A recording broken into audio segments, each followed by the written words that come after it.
क्यों यीशु को एक काठ पे लटकाया गया? Why was Jesus hung on a tree? सो बहुत साल पहले So many years ago, उत्पत्ति की किताब में once upon a time in the book of Genesis, जब परमेश्वर ने आदम और हवा को बनाया when God created Adam and Eve, और उनको एक बगीचे में रख दिया. and He kept them in a garden. The story starts in a garden. ये कहानी एक बगीचे में शुरू होती है. और इस कहानी में And in this story, एक पेड़ है जिसको परमेश्वर ने कहा उस पेड़ के फल मत खाना. there is a tree for which God said, "Do not eat the fruit of that tree." Okay. Genesis उत्पत्ति 2:16 और 17. Genesis 2:16 and 17. कई लोग ऐसे कर रहे हैं. हाँ, बारिश आ रही है. Is this raining? ऐसे देश से तो नहीं आए आप जहां आपने कभी बारिश नहीं देखी. Hope you've not come from a nation where it never rains. तो ठीक है, वचन में ध्यान देते हैं. So focus on the ठीक word. है. उत्पत्ति 2 Genesis 2. 16. और 16. यहोवा परमेश्वर ने आदम को यह आज्ञा दी, तू वाटिका के सब वृक्षों का फल बिना खटके खा सकता है. And the Lord God commanded the man, saying, "Of every tree of the garden you may eat freely, पर भले या बुरे के ज्ञान का जो वृक्ष है उसका फल तू कभी ना खाना. but of the tree of the knowledge of good and evil you shall not eat. क्योंकि जिस दिन तू उसका फल खाएगा उसी दिन अवश्य मर जाएगा. For in the day that you eat of it you shall surely die." Okay. So this is the first time death is mention. तो ये पहली बार हुआ है कि मृत्यु का जिक्र हुआ. प्रभु ने आदम को कहा इस पेड़ के फल को मत खाना, क्योंकि जिस दिन तू इस पेड़ का फल खाएगा तो तू क्या होगा? तू मर जाएगा. The Lord told Adam, "Do not eat the fruit of this tree. The day you do, you will die." उत्पत्ति 3:6. Genesis 3:6. अतः जब स्त्री ने देखा So when the woman saw कि उस वृक्ष का फल खाने के लिए अच्छा है. that the tree was good for food, स्त्री ने क्या किया? what did the woman do? स्त्री ने देखा. She saw. अभी मैंने आपको क्या बताया था? What did I just tell you? सुना क्या था कि What did- फल देखा, और क्या देखा? फल. She had heard not to eat, but she saw that it is good to eat. हर एक चीज जो अच्छी दिखाई देती है जरूरी नहीं आपके लिए अच्छी है. Everything that looks good is not necessarily good for you. The woman she saw that the fruit looks good. उस स्त्री ने देखा कि वो फल अच्छा दिख रहा है. फल खाने के लिए अच्छा और देखने में मन भावना Oh, the fruit looks good to eat. It looks pleasant to the eyes. और बुद्धि देने के लिए चाहने योग्य भी है. And a tree desirable to make one wise. प्रभु ने क्या कहा था इस पेड़ के फल को? What did the Lord say? But now hear this. अब सुनिए. She's coming to conclusion through her own 5 senses. अब वो अपनी ज्ञानेंद्रियों के भरोसे एक निष्कर्ष पर पहुंच गई है. सबसे बड़ी लड़ाई हमारी Our greatest battle is not even with devil. शैतान के साथ नहीं है. It's with your own 5 senses. आपकी खुद की 5 ज्ञानेंद्रियां ये जो उससे. 5 ज्ञानेंद्रियां हैं हमारी, Our 5 senses, ये हमें बताती हैं क्या सही है क्या गलत है. मगर परमेश्वर की नजर में बहुत बारी वो सही और गलत नहीं होता. these 5 senses tell us what is right and what is wrong, but in the eyes of God that is not the case. आप कुछ चीज देखते हो अपनी आंखों से, आपने देखा, आपने कहा नहीं ये अच्छा है, You look at ये something बुरा है. with your eyes and you say this is good, this is not good. Every believer हर एक who walks विश्वासी. by their 5 senses, the Bible calls them carnal or babe. हर एक विश्वासी जो अपने 5 ज्ञानेंद्रियों के भरोसे चलते हैं, बाइबल उनको दुनियावी या बच्चे कहती है. शारीरिक. शारीरिक. शारीरिक मसीह वो है जो उसकी ज्ञानेंद्रियां उसे बताती हैं, उससे वो निर्णय में आता है, उससे नहीं जो वचन बताता है. A carnal believer is one that decides or determines through his 5 senses, not by what the word says. That's exactly what Eve did. Eve ने बिल्कुल यही किया. उसने देखा She saw और वो इस निर्णय में आ गई कि ये तो फल बहुत अच्छा है हमारे खाने के लिए. and she decided this is very good for us to eat. प्रभु ने क्या कहा था? What did the Lord say? क्या होगा अगर तू इस पेड़ के फल को खाएगी? What will happen if you eat the fruit of it?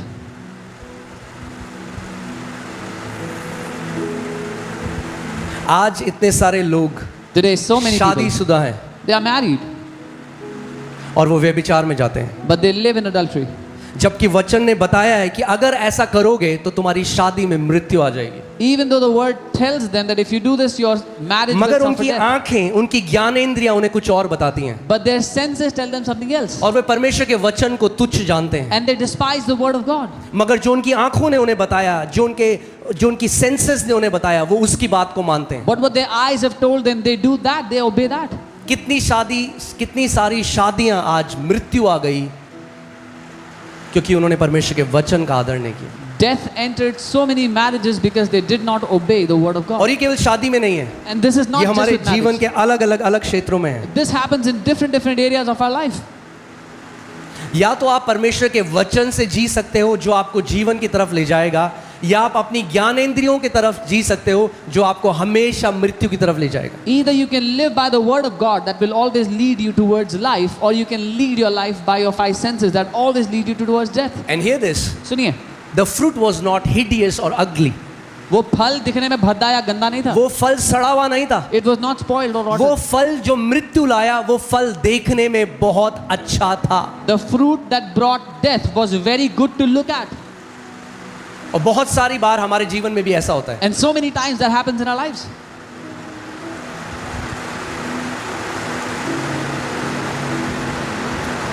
तब उसने उसे तोड़कर खाया और अपने पति को भी दिया और उसने भी खाया।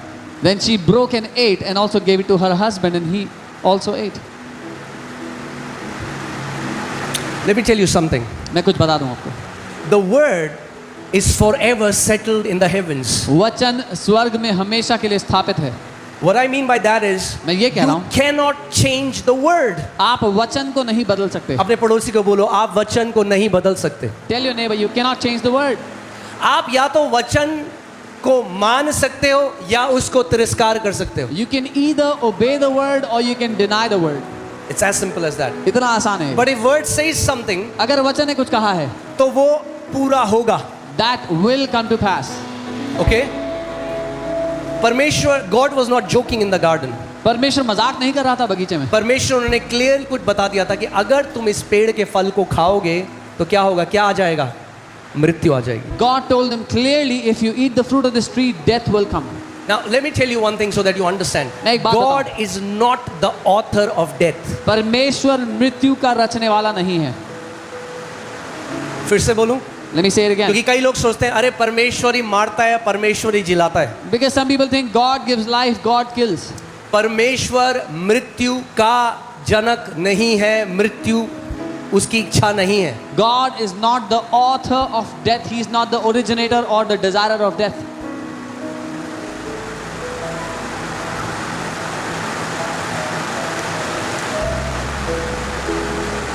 आपको ये समझना पड़ेगा You have कि to परमेश्वर जीवन है। मेरे पीछे बोलो, परमेश्वर जीवन है। God is life. Amen. And every time your five senses takes you away from life, the five senses takes you towards death. और हर बार जब आपकी पांच ज्ञानेंद्रियां आपको जीवन से दूर ले जाती हैं, तो वो आपको मृत्यु की ओर ले जाती हैं. और मृत्यु इस दुनिया में प्रवेश करी। And death entered into this world. पहला कुरिन्थियों 15, 1 Corinthians 15:26 लगाओ।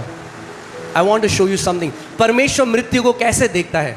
How does God see death? Okay, साथ में हम देखते हैं। We will see together. सबसे अंतिम बैरी जो नाश किया जाएगा वह क्या है? सबसे अंतिम दुश्मन या बैरी जो नाश किया जाएगा वो क्या है? The last enemy that will be destroyed is death. That means God considers death as his enemy. इसका मतलब परमेश्वर मृत्यु को अपना दुश्मन देखता है. और जिस दिन उस बगीचे में मृत्यु ने प्रवेश किया, उस दिन से परमेश्वर ने निर्णय लिया, मैं इस मृत्यु का नाश करूंगा। And the day death entered into that garden, God decided that He's going to destroy death. So that you have to understand ताकि आप समझो कि क्यों यीशु मसीह क्रूस में आए। why Jesus went to the cross. Okay, so मृत्यु परमेश्वर की इच्छा नहीं है। Death is not God's desire. Romeo 5:12। Romans 5:12. इसलिए जैसे एक मनुष्य के द्वारा पाप जगत में आया और पाप के द्वारा मृत्यु आई, और इस रीति से मृत्यु सब मनुष्यों में फैल गई क्योंकि सब ने पाप किया। Therefore, just as through one man sin entered the world, and death through sin, and thus death spread to all men because all sinned. सो जब उन्होंने उस पेड़ के फल को खाया, When they ate the fruit of that tree, क्या प्रवेश किया? what entered? मृत्यु। Death. अब आपको बहुत मजा आएगा समझ के कि क्रूस असली में क्या है। Now you will enjoy understanding what the cross is. Okay, यूहन्ना 1:4 में लिखा है यीशु के लिए, उसमें जीवन था और जीवन मनुष्यों की ज्योति था। John 1:4 says, in him was life and the life was the light of men. सो जीवन किस में है? Who has life? यीशु में। In Jesus. परमेश्वर में जीवन है। In God is life. यूहन्ना 10:10 में यीशु ने कहा, चोर तो इसलिए आया कि चोरी करे, हत्या करे, नाश करे, मगर मैं इसलिए आया कि तुम क्या पाओ? John 10:10, Jesus said, the thief has come to steal, kill and destroy, but I have come that you may have life. Okay, अभी थोड़ा हम जल्दी से देखते हैं कि आप समझो। Let's see so you can understand. बगीचे में क्या प्रवेश किया? What entered in the garden? मृत्यु। Death. पहले आदम से क्या आया? What came from first मृत्यु Adam? Death. आखिरी आदम क्या लेकर आया? What did the last Adam bring? Life. Jeevan. पहला आदम ने क्या किया? What did the first Adam do? एक पेड़ के फल को खाया, He ate the fruit of a tree जिससे क्या आया? that brought death. मृत्यु आई। It brought death. गलातियों 3:13 लगाई, गैलेशियंस 3:13। ठीक है, इसको फिर से मैं हल्के से आराम से बता रहा हूं कि आप समझो। पहला आदम ने क्या खाया? एक फल खाया और फल क्या लेकर आया? मृत्यु आई। First Adam ate a fruit and it brought death. यहां पे क्या लिखा है देखिए, cursed is everyone who hangs on a tree। श्रापित है वो मनुष्य जो काठ पर लटकाया जाता है। यानी जो पेड़ पे लटकाया जाता है, काठ पे लटकाया जाता है, पेड़ पे लटकाया जाता है। यीशु किस पे लटकाया गया? Jesus was hung on a. पहले आदम ने The first Adam एक पेड़ का फल खाया ate the fruit of a tree और मृत्यु आ गई। and death entered. दूसरा आखिरी आदम The last Adam एक पेड़ पर लटक गया। hung on a tree. आप ध्यान से सुनो, Now hear carefully. आखिरी आदम The last Adam वो फल है is the fruit. जिसको खाकर By eating whom अनंत जीवन मानव जाति के लिए है। eternal life is for mankind. एक फल को खाकर मृत्यु आई Eating a fruit brought और death. ऐसे ही एक फल को खाकर अनंत जीवन भी आता है। And in the same way, eating a fruit Yeshu brings ने eternal कहा, life. जब तक तुम मेरे मांस को ना खाओ और लहू को ना पियो, तुम्हारे अंदर जीवन नहीं है। Jesus said, until you eat my flesh and drink my blood, you don't have life. Cross is the tree of life and Jesus is the fruit hanging on that tree। क्रूस ही वो जीवन का वृक्ष है और यीशु वो फल है जो उस पेड़ पर है। ओह हालेलुया, जिस दिन आप इस बात को समझ जाओगे, The day you understand this, it is the tree of life। वो जीवन The का cross वृक्ष, is the tree of life वो क्रूस जीवन का वृक्ष है and Jesus hangs as a fruit और यीशु एक फल की तरह उस पर लटका and he said you have to eat me और कहता है तुम्हें मुझे खाना होगा and you will have eternal life। और तुम अनंत जीवन के वारिस होगे। Put John 6:51।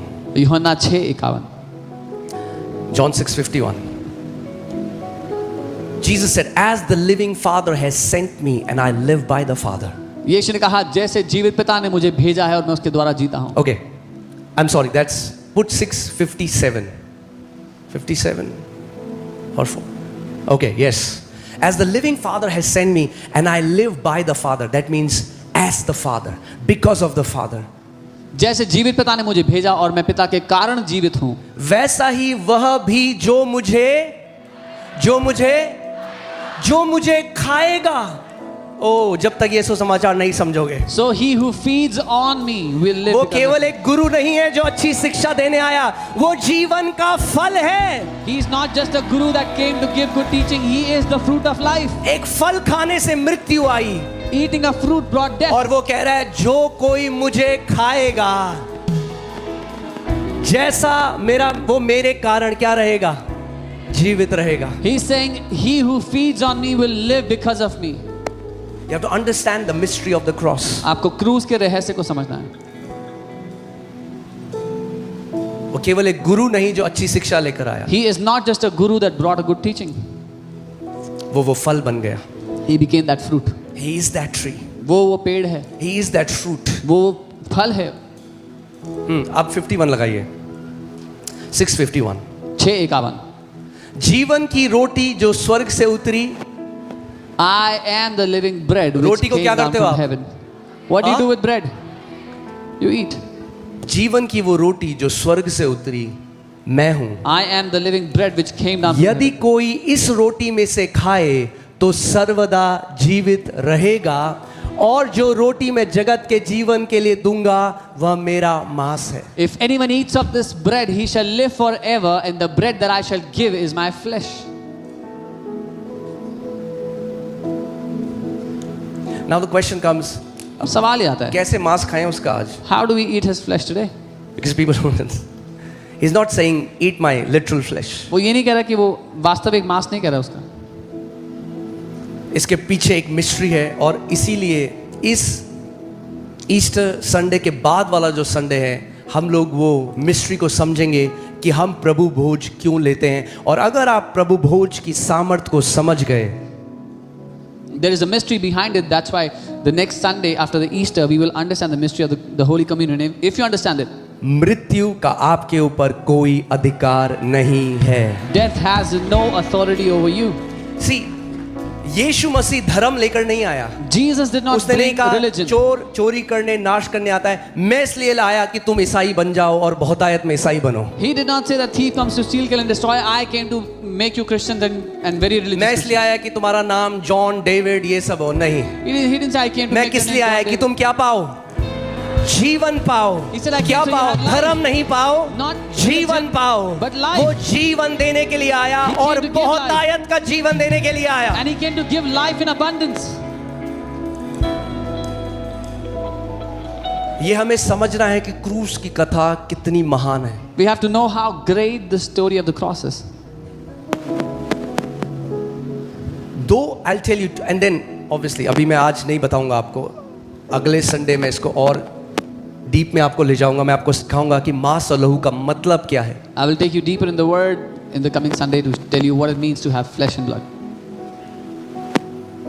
मृत्यु आने का कारण क्या था? What was the reason for death to come? क्या था? अनाज्ञारिक होकर उसने क्या खाया? फल खाया. They disobeyed and ate a fruit.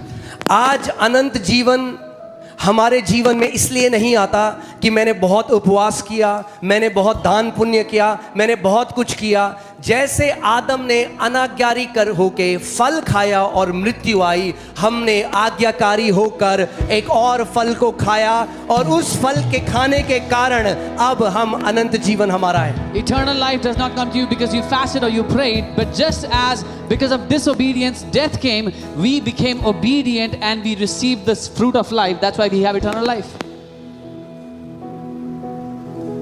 Amen.